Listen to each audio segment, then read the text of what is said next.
Hi, everybody. Happy New Year, everyone. We're a few days into the new year. I seriously can't even believe that Christmas is gone. I was just sitting in the car with my daughter, which literally feels like yesterday. And I remember it was quite a few days before Christmas. I was on my way to the supermarket because I wanted to get all my grocery shopping done well ahead of everyone else. My plan was to never go back near the shops again until way after Christmas, and I achieved that goal. But I remember saying to Abby, this next few days is going to go by so fast. And then next thing you know it, we're going to be having a conversation about, well, that was Christmas, that was New Year's, and then looking forward, which is where we are now. So at this time of year for me, I tend to do a lot of reflection about, what I've just sort of been through over the past 12 months, what I've learned, what I then want to take from what I've learned and perhaps implement it into this year, how I want things to change for me. Because there were some parts to last year that were really tough, that I struggled with, that, pushed me to my limits, and that's not the kind of experience that I want to have this year. However, there were a lot of really wonderful, exceptional, easy, parts to last year as well. So it wasn't as though it was all, heavy workload, being stretched to my limits, all that kind of stuff. There were just elements to it. So what I do then is I take that learning and what I sort of see in that reflection, and then I look at how I can put it into play this year. Now, it doesn't matter whether you are a business owner, whether you work, whether you don't work. You can apply this to your personal life as well, which is what I'll be doing. So I do a pretty well an overview of business/personal, which is kind of the same thing for me.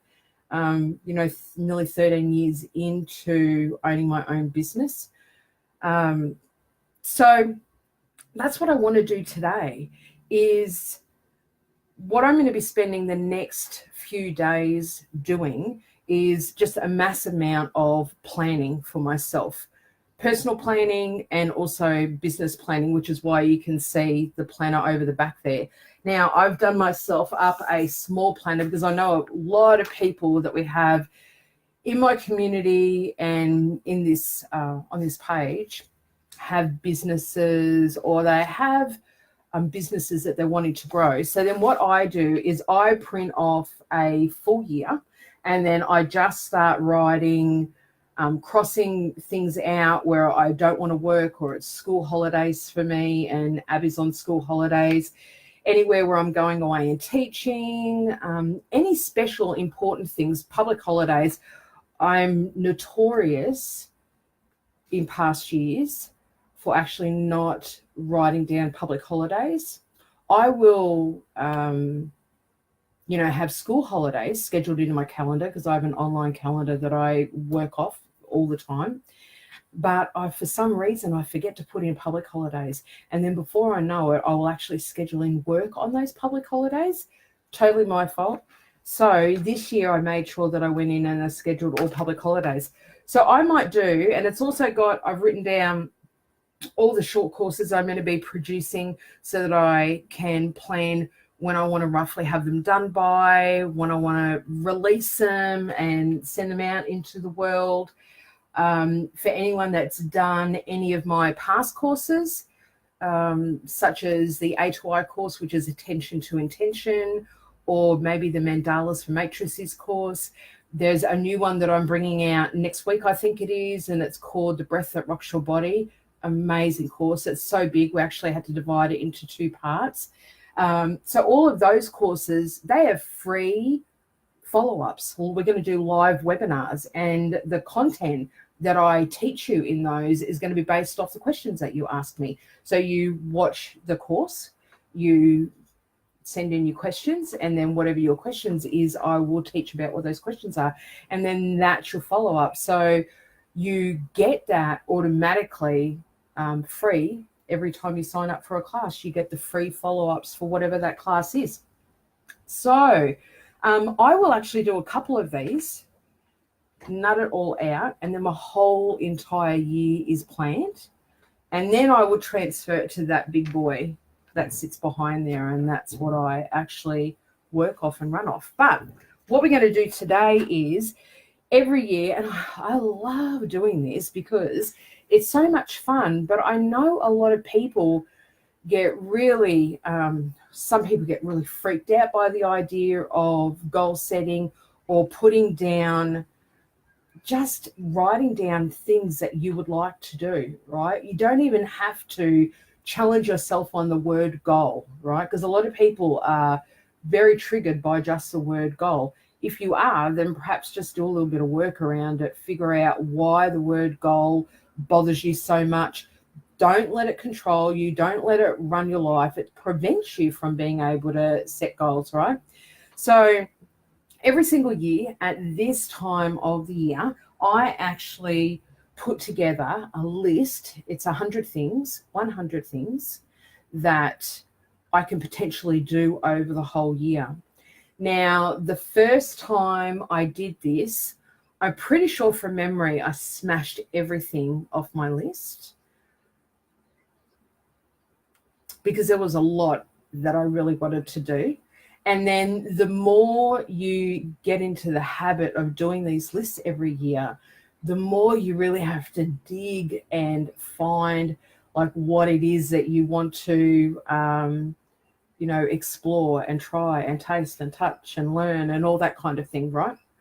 So I'm going to start off my whole weekend by building my 100 things to do in 2019. And I thought that I would do that with you, that you could join me. And if you have any questions for me as we go along, let me know.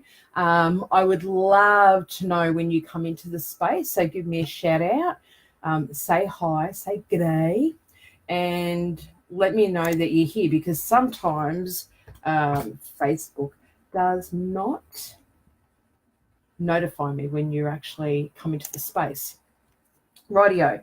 I have some sheets that I made. They're just a PDF sheet that has a 100 things that to do list. So it's a printable one. It's actually going to be going on my website soon. So we're in the process of building a page on the website which is going to give you a lot of resources. Some of them will be documents that you can download for free. Some of them will be videos. Some of them will be other digital tools that you can just get your hands on and use them. So the list, the PDF list that you can download and then you can print off as many times as you like, will actually be on there, and I will notify everybody by email. So if you're not on my email list, then perhaps jump on over to my website, JacquieMcIntyre.com, and subscribe. And I send out an email roughly once a week. It's always juicy stuff, of course.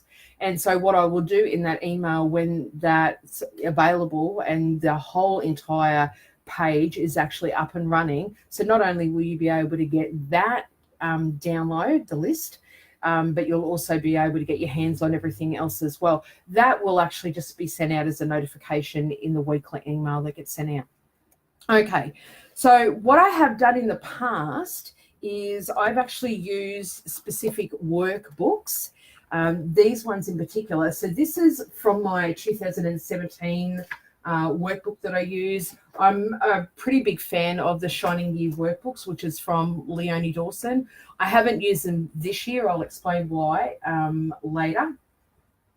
But you can see that as I've written everything down, I'm a massive fan of color and creativity, and that's just me. That's what floats my boat. So my whole entire book, let alone my list, is actually just a lot of different color, different font types. And then as I achieve something, or I, tick something off, I'd come in and highlight it or cross it off or whatever I felt like I wanted to do. So I'm going to go through a couple of those just to let you know what was on my list, because I think people get really confused about this. They think that, what needs to be on their list is really big things like, take a trip to Machu Picchu, and then straight away somebody starts thinking about, oh, what about the logistics of that? And how am I going to save for that? And how much is it going to cost me? And they get so daunted by the thought of their first goal that they dump it, right?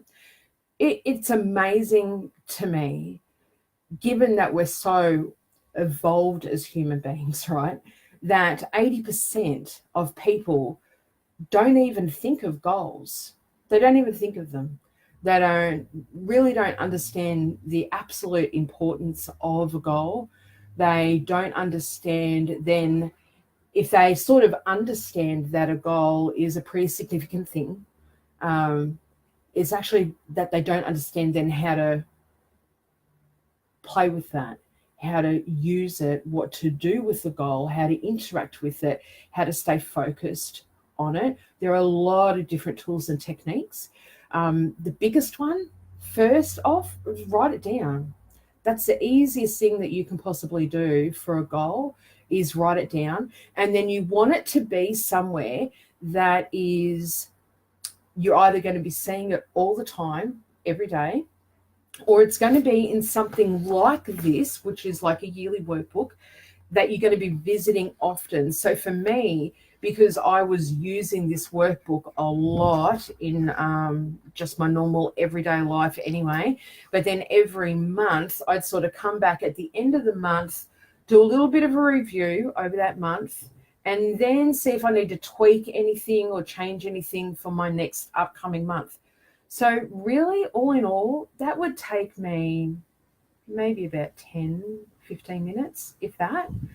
So when people say to me sort of, I haven't got enough time, or I don't really know how to do it, I'm like, need to prioritize this. It's a massive priority, because you're synchronizing with what your innate desire is. You're synchronizing with what your heart's desire is.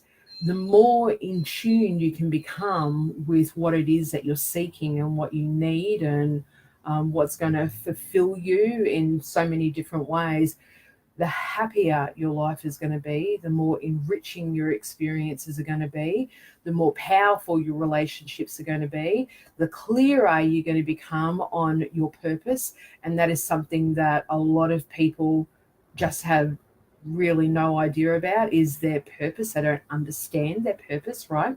So then, out of the people who do something with a goal, like they have an idea of a goal, there's around about 12-15% of those people actually don't write it down. So they have a goal, but they keep it sort of just within the part, like their conscious mind.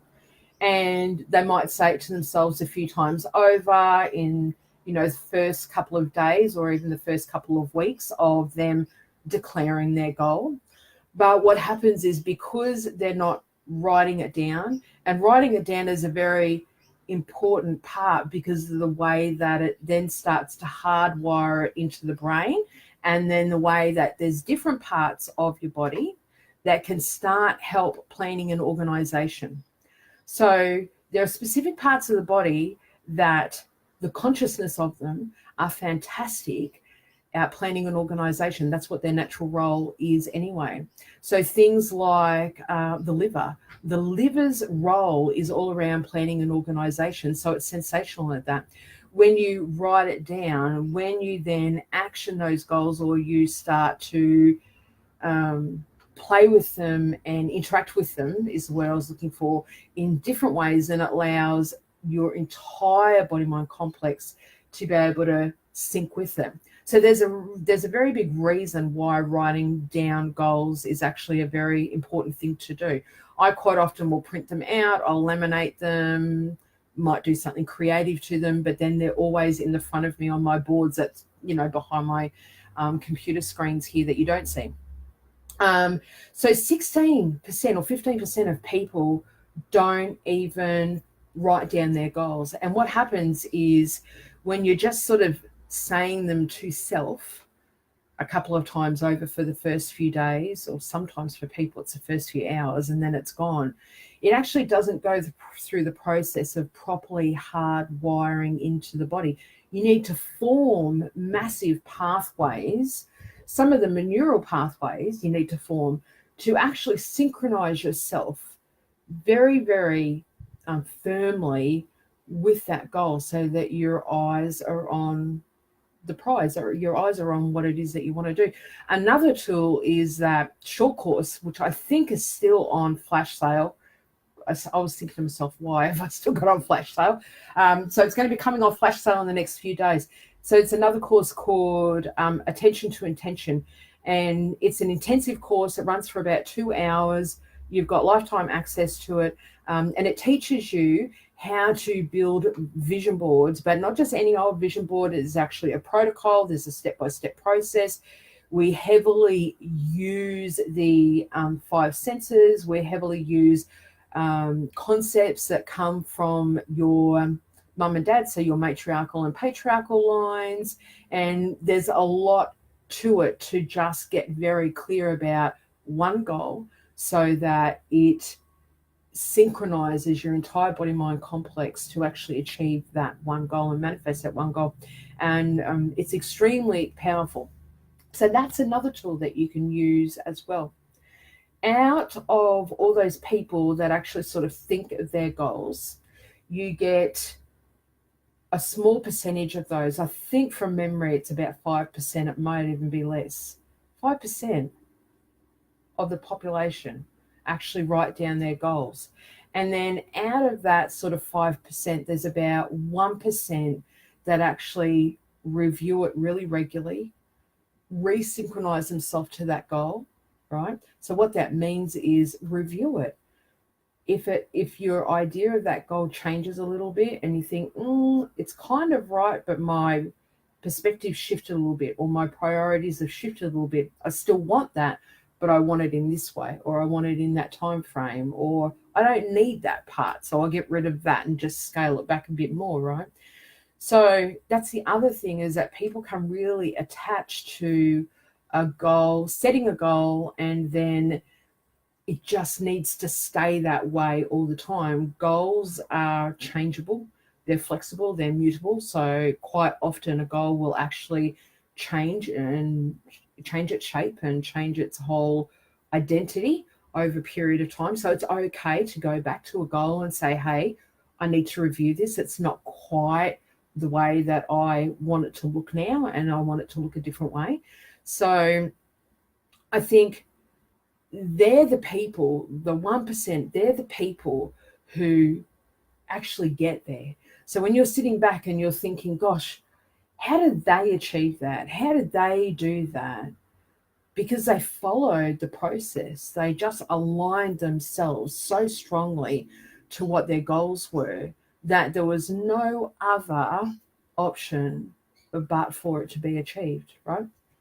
So let me know if you have any questions as we go through. I'm going to very, very quickly start writing down some of my goals, because then I've got other fun things to do in the office afterwards.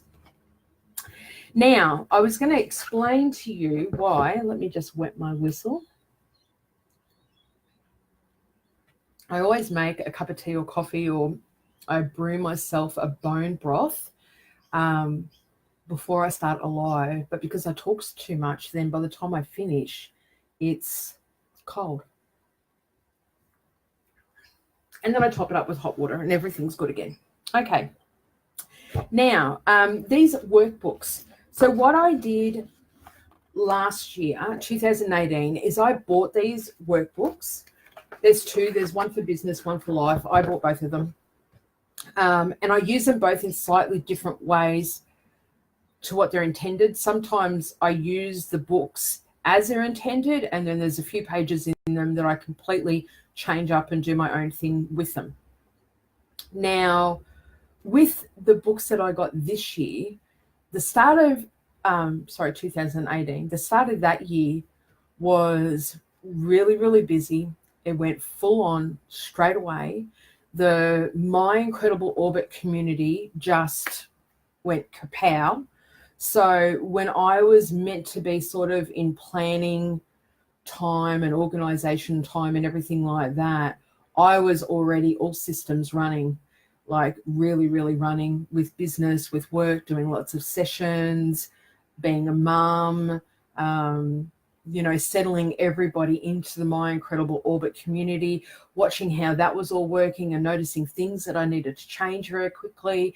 So there were some things that I was able to do at the start of the year that I would normally do as far as plan out the year and organize and everything, and other things I wasn't able to. So I do have quite a bit in these books at a free space that I didn't get a chance to do. So I'm going to come back and actually reuse them.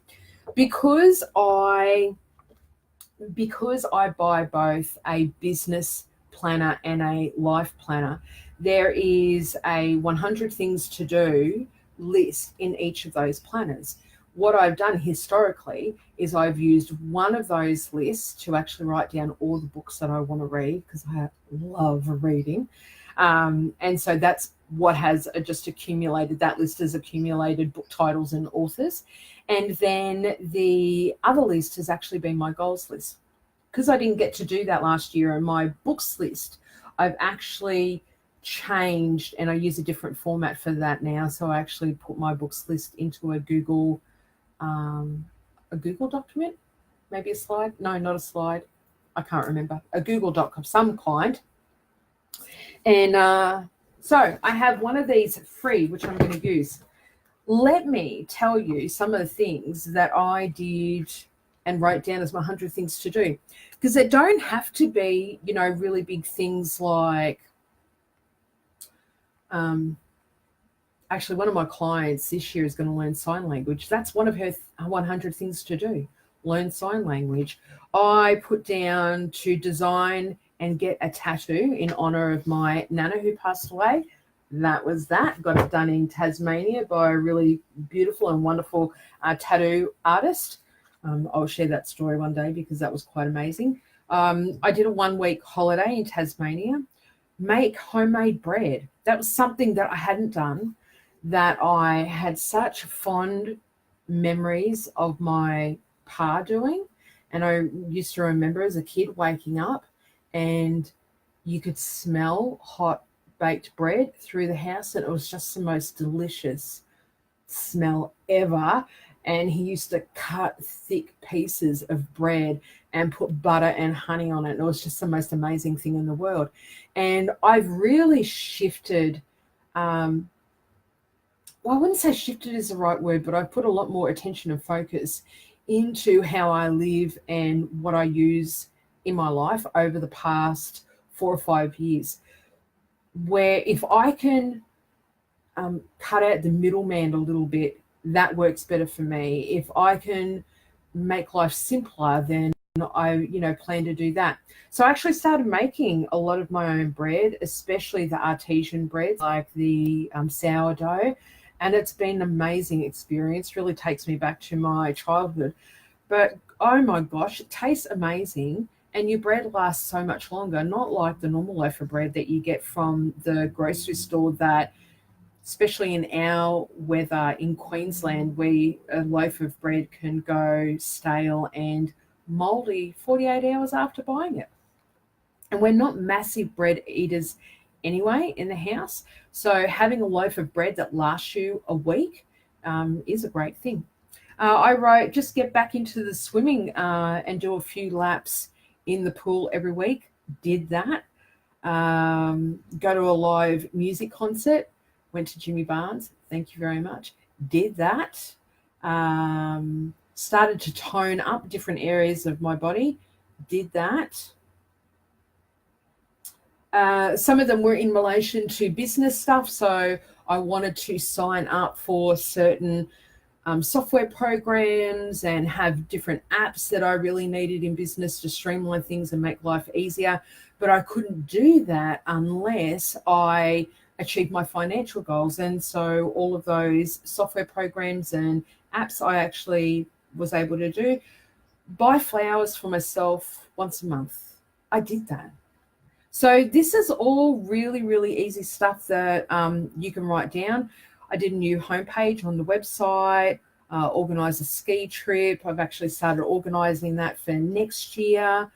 had a facial, something that I normally don't do. And the reason why I don't do it is because I've had to do a lot of work around the concept of self-care and what that means. You know, I've grown up in and around a lot of people and women over the years where the concept of self-care is selfish, and you're taking money away from the family, and you're going to get ridiculed for being vain, or there's so many triggers around that. There's so much stuff.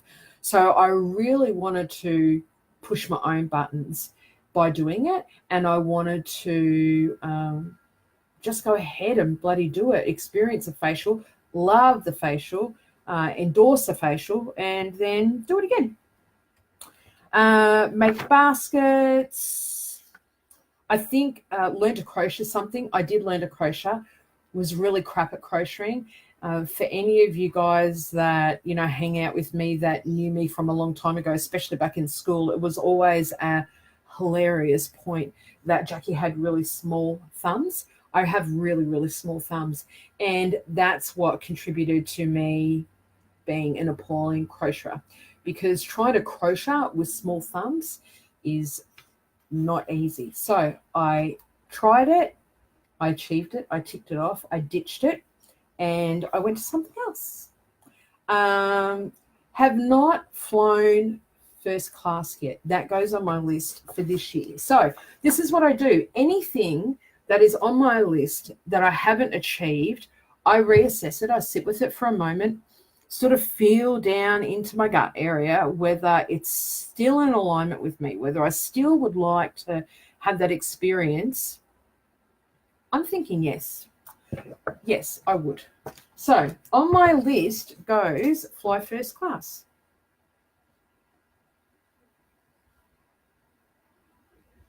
So maybe you could write down your list with me at the same time, yeah? Who is that? Hello, how are you?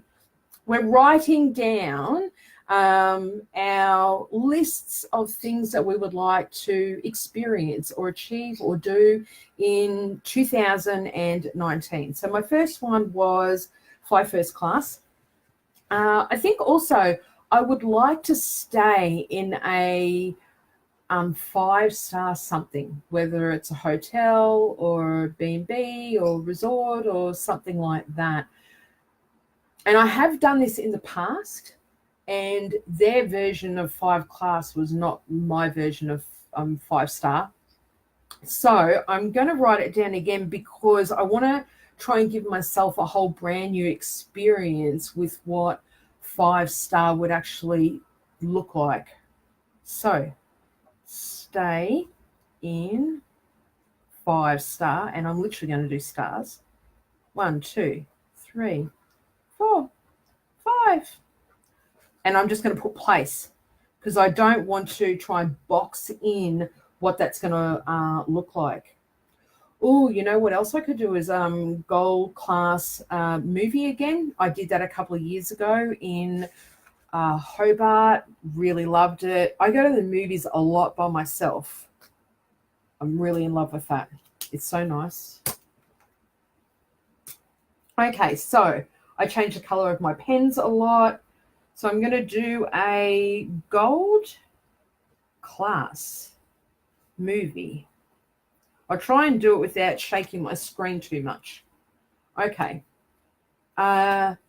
This is one that I wrote down that I have sort of semi-achieved, but I haven't fully achieved it, and it's to climb a mountain.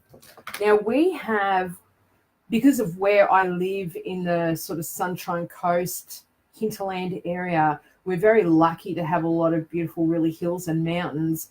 And for anyone that's personally known my journey over the last couple of years, I've had a lot of experiences with autoimmune diseases and thyroid function not working properly, and really horrendously burnt out adrenals from a few years ago. So I've been in a lot of repair mode, a lot of really deep rest and deep gratitude and appreciation for myself, just to try and heal my body, which is well on the road to doing, but it's a little bit of a long road. totally achievable. So if anyone tells you if you've got autoimmune conditions or adrenal fatigue and somebody says to you, you're just going to learn how to cope with it now, you'll never, get better, you'll never go back to the way that you were. You won't ever go back to the way that you were, but you can rebirth into something completely amazing and new again. And you don't want to go backwards anyway. You want to go forwards into a new version of yourself.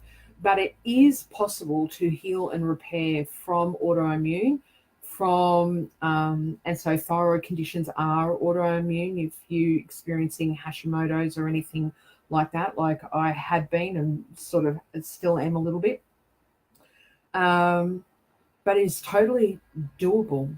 So because I've really treated myself with a lot of kindness over the past few years, which I'll continue to do, it's meant that I've had to go very, very slowly, and I didn't get to climb my mountain.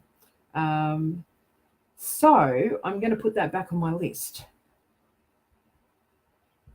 Climb a mountain. Oh, that's Ask Jeff. There you go. Here's another one. I wanted to master the smashed potato recipe. Now, I'm pretty sure Jamie Oliver does an amazing smashed potatoes. I went to my cousin's house a few years ago and she served it up for lunch. And it was one of the most amazing dishes that I've ever had. It was just luscious.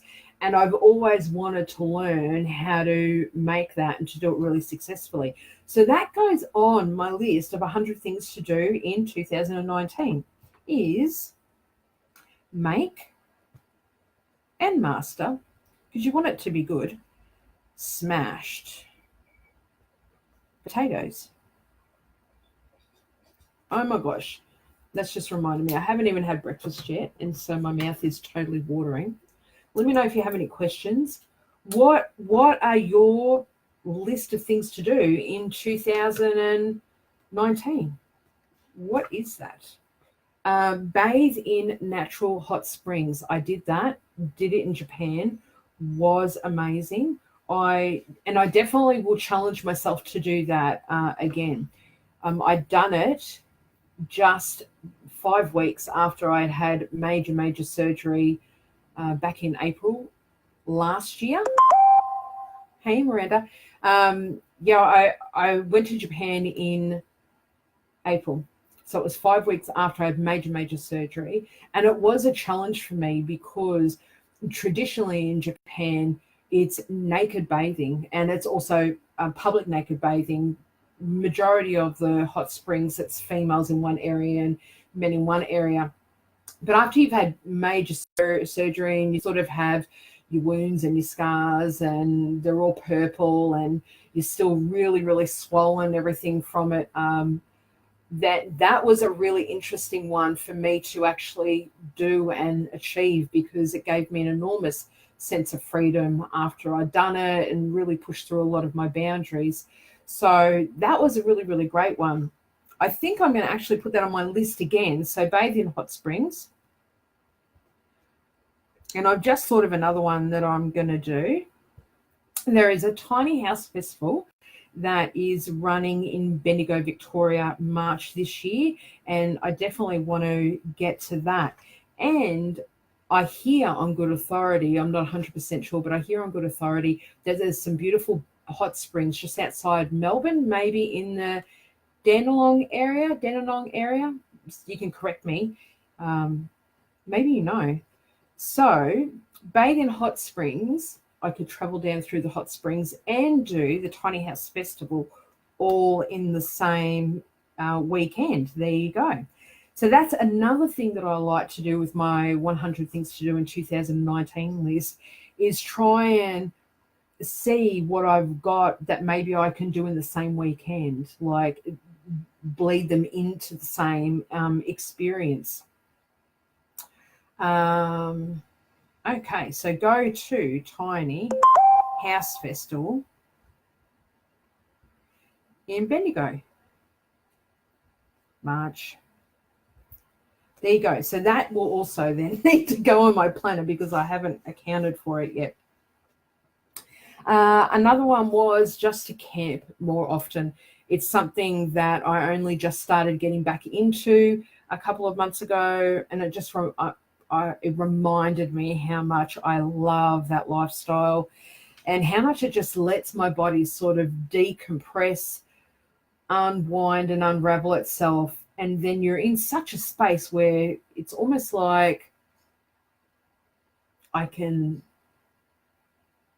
think is not a really good word that describes it, but I can perceive clearer, much, much clearer. So go camping. I might actually put a little bit of step it up and actually put a number on it for the whole year.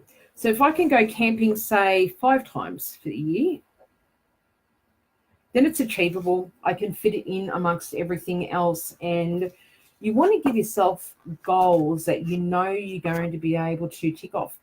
Another goal that I had down that I would like to do is to make a clay sculpture. Now, I had this written down last year. I did do it. I'm going to write it down again because I want to do something different. It's so easy to go to the discount stores, and quite often, and I know a lot of the bigger department stores have them as well, but they sell actual clay blocks, molding clay, right? And very, very cheap. And I had mine for a long time, was looking at my list at the end of one month and went, that's right, I've got on my list to make something out of clay. And I ended up making this little bowl that now sits in the front entranceway to the house, and I painted it and did some nice designs on it. It looks amazing, but I think this time I actually want to do like a sculpture of maybe a whale or a dolphin or something like that, something a little bit different to a bowl. So I'm definitely going to write that down again because I want that experience of using it in a different way. So clay sculpture. All right, I'm just going to pick a couple more and then you're going to get the drift. This is one that I had written down that I have not achieved. Build a piece of timber furniture. Wood element. I actually love wood element, love working with it. Don't get to work with it a lot. Historically, I'll buy pieces of furniture that, sort of feel like to me they want to be rebirthed. And quite often I'll strip them back, paint them, varnish them, do whatever it feels like I need to do to it and give it a new lease of life. So repurpose it. And that always feels really amazing. But I don't think I've ever made a piece of furniture. Although quite a few years ago, my mum had a waterbed, and the outside of the water, do they even still exist, I wonder? The outside of the waterbed was timber, like really heavy duty, thick timber. And her bed sprung a leak. And instead of fixing it, hello, Grace, how are you? Instead of fixing it, she went and bought herself a new bed. So then she was left with that timber frame, and I was all googly-eyed at all the timber. So I pulled the whole bed apart and I made a set of bookshelves out of it, which I still have to this day. Absolutely love them. They're heavy as anything, needs 2 people to move them, but they're fantastic, right? So I sort of have made a piece of timber furniture, but what I want to do is actually get the plans for something, go to the hardware store, buy the timber, cut it down myself, join it all together, and then paint it or do whatever I'm going to do with it. I love beeswax, so it might even get a good coat of beeswax. So build a piece of timber furniture. I would love to know if any of you guys have actually built a piece of timber furniture.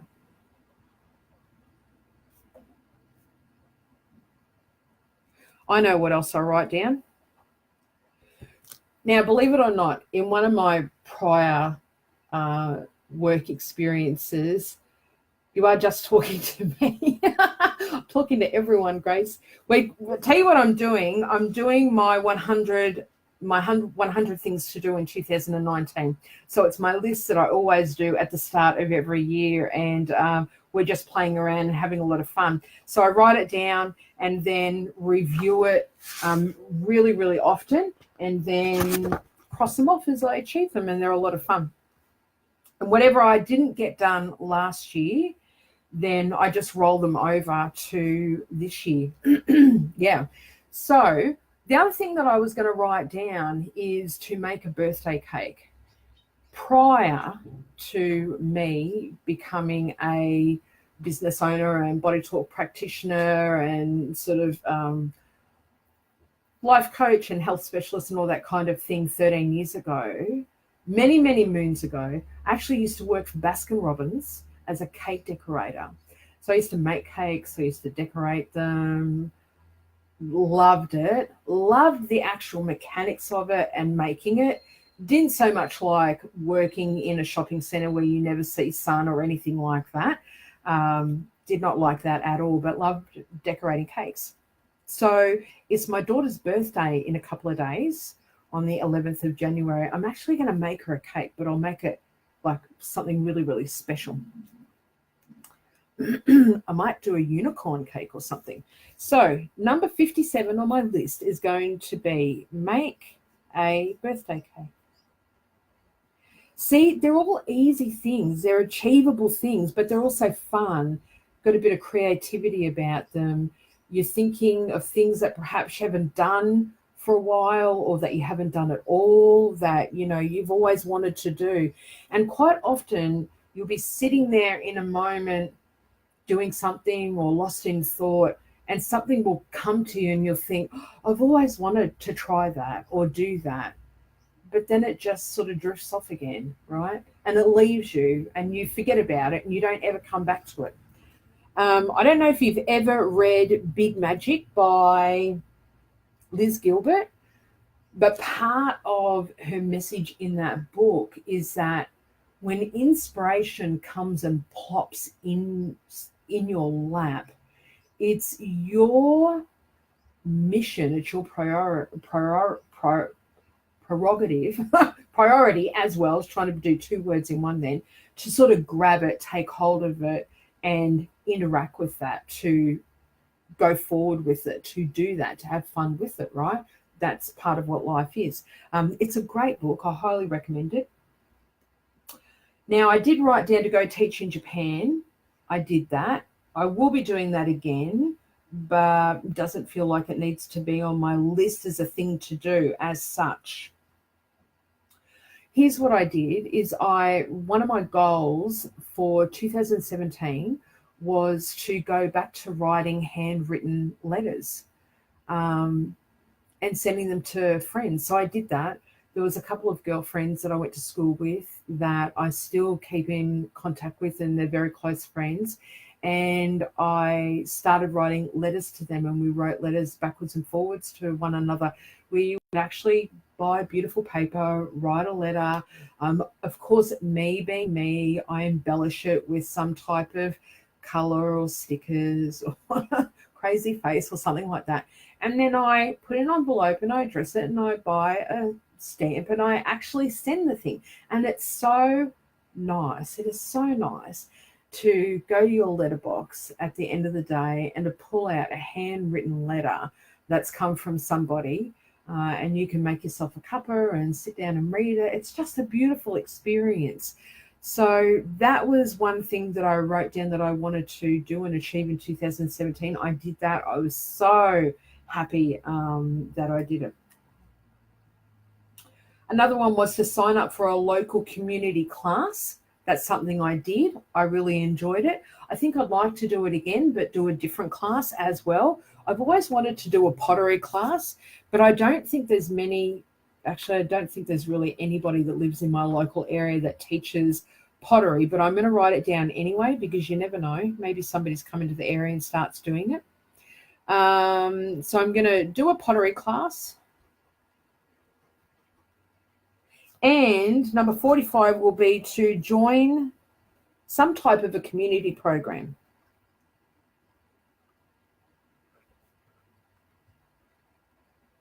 What's yours? Do you guys have any at all? Let's see. Drive a lap in a race car. Yes, thank you. Actually, I might change colors for that.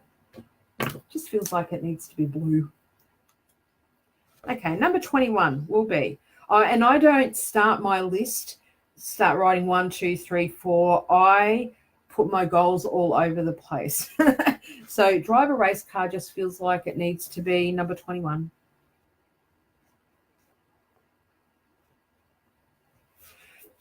And I do not like start trying to tick off things off my list starting from number 1. I mean, you can if you want to, but because, you know, life unfolds in its own unique way that it's going to unfold.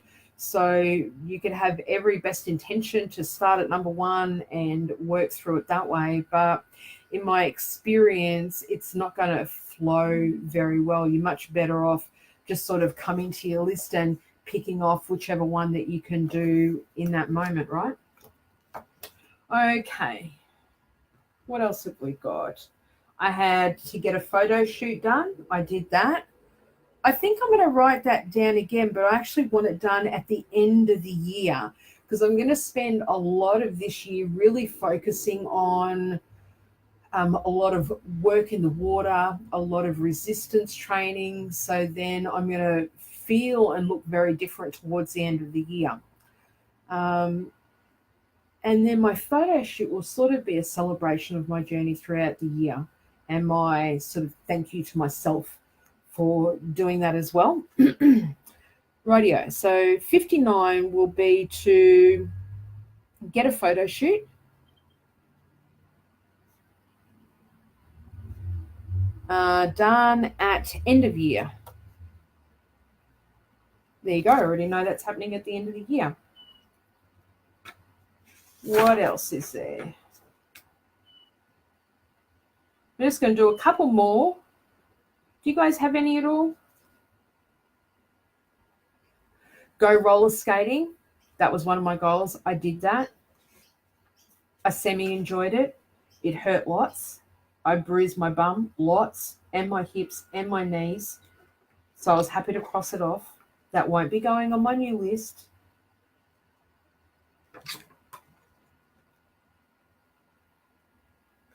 I think this year I would like to see a theatre production of some kind. I actually used to do a lot of acting when I was really young. Did quite a lot of TV commercials. I kind of thought that maybe I would go through with that for some reason, like I would go in that direction, but I never did. And I did quite a bit of theatre. Absolutely loved it. But it's been such a long time since I have seen a theatre production. And I think I'd love to like travel to, of course, see one of the ones that's maybe local in my area, which would be great, support those guys. But then also go down to Brisbane and see one of the really, really big ones. So number 32 is to see a theatre production. Okay. Some of them were particular, some of the things that I wrote down were documentaries that I wanted to watch that I hadn't watched and I knew were like really important for me to go through and watch. So I wrote them down as a thing to do. Signing up for yoga classes, particular books that I wanted to read. Actually wanted to give to a particular charity, like donate a specific amount of money to a particular charity. Again, I couldn't do that unless my income supported it, and so I was able to do that, which was wonderful. I wanted to buy a subscription to a magazine. I was able to do that. I've always wanted to experience Tai Chi classes, but I haven't as yet. I'm kind of in alignment with that, but maybe not. So I have a feeling that maybe it's not a Tai Chi class as such, but maybe it'll be a different version or similar to Tai Chi that I'll experience. So I'm just going to write down. It'll be my number 15. Tai Chi class. and then it'll be ... because it could show up and look like something else. All right. So I would encourage you to spend, make it fun. Pull out all your pencils. I've just got pencils and pencils, all the different colored ones. Make yourself a cuppa, put on some music, sit down with a list. You can Google, 100 things to do list or templates for it. There are a ton of templates online. If you do a Google image search, you'll find them on there. So you don't have to do your own. It doesn't have to be on a white sheet of paper with just ruled lines. And, that might suit you really well, or you might find it really boring. Don't do something that you find really boring. If what you're doing you don't like, don't do it at all. So make it something that you love. This personally is something that I love. This suits my personality and me really, really well. So I do it because I know that it just resonates with me wonderfully. And spend some time going through and having a ton of fun, just writing down 100 things that you would love to do in 2019 and experience it. It could be from the most simplest of, listen to a meditation, guided meditation while you go to sleep, or sleep in for a month of Sundays, or paint your front deck. Whatever it is, it doesn't matter. But if you can't think of 100 things to do, then you and me need to have a chat, or perhaps make a comment in, the section here and into the comments, and I can help you out.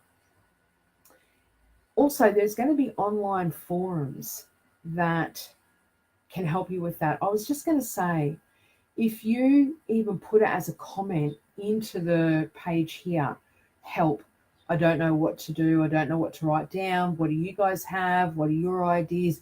The community will come and lend their ideas and help you out with that as well. So just put it in here, okay?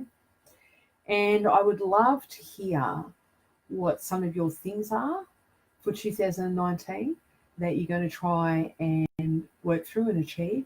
I hope that you end up being in the 1% that writes it down, that looks at it and reviews it really, really often.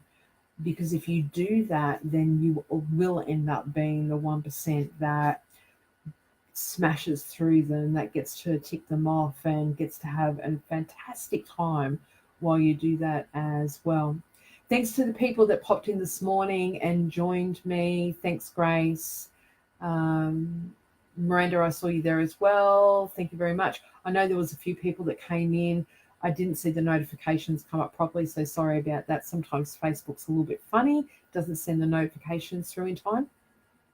And I will no doubt talk to you guys really, really soon. Have a wonderful weekend and start of the year, and Happy New Year, everyone. Bye.